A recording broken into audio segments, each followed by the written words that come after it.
everyone, it's author Sandra Wilson, and this is another Storytime lesson. The purpose of these lessons is to help build some storytelling skills for you or for your children, to inspire you to create books of your own. And I'm using books created by other children's authors to help inspire some of these lessons. The most recent lessons, and the one today, is based on inspiring the story to start with. So where do you get your ideas to come up with a story? So make sure you check out the other lessons as well, because it has other ways that you can be inspired to write a story.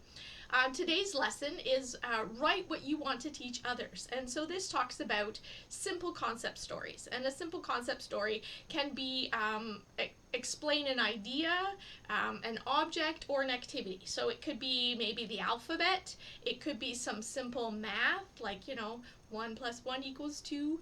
It could be shapes and other concepts or activities. For example, Christine wrote Kate the Kitty Goes Potty because she wanted to teach about using the potty and help her children actually, get used to the concept and understand the concept and maybe practice the concept, as we all want that to happen with our kids. And so she took a simple concept activity and created it into a book. And not only did she create this cute little book of Kate the Kitty Goes Potty, but she also created a character that could come later in other books. So she's created other books where Kate the Kitty has a friend, and there's always lessons as well about, cleaning up after yourself, and this character is throughout, and the new characters are developed as well. So you can create a simple concept story and then go further with a series and develop those concepts further, develop further lessons, get more elaborate and things like that. So a simple concept story is a great start, and then you can develop it even further. Mike, who's the author of Wild About the Alphabet, started drawing letters in college. As an assignment, he drew one of the letters, and he was encouraged to create more letters. And so he says eventually the alphabet was created.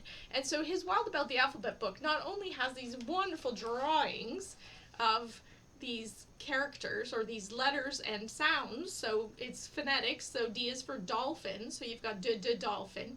So it can be a simple concept story, so that you do each of the letters and each of the sounds and how that works, but it also has information about these animals as well. So it can be a simple concept story with just young children, which learning about the sounds of the alphabet, the recognizing the letters, and also recognizing some animals, and that could be the end of it. But Mike goes a little further and offers a little bit more description about the animals, maybe where they came from, what they look like. So some of them, the narwhal, for example, talks about the tusk, so it's a great way to recognize maybe an animal they haven't seen before. So again, taking a simple concept and moving further with it to explain more. So it could be just as simple as A is for apple and B is for bear.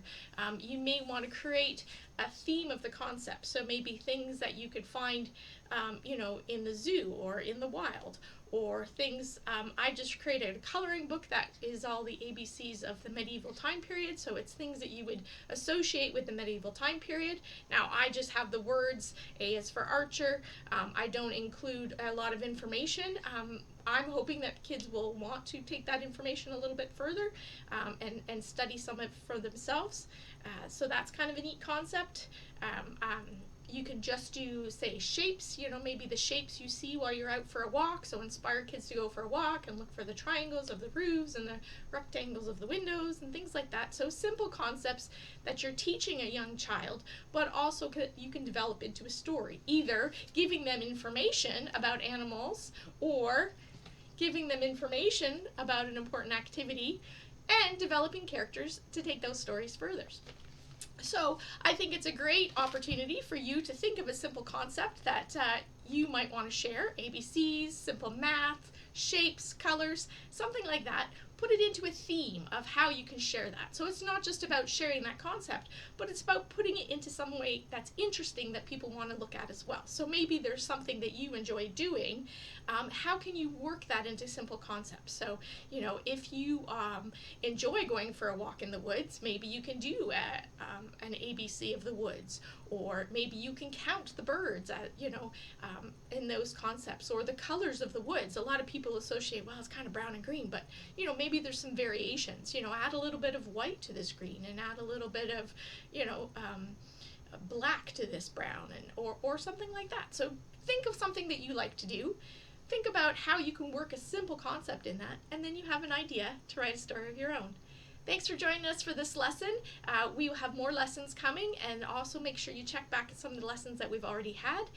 And do make sure that you check out the books that I've used today from Christine and from Mike. There'll be links underneath in the description so you can get copies of these books, and enjoy writing and enjoy telling stories.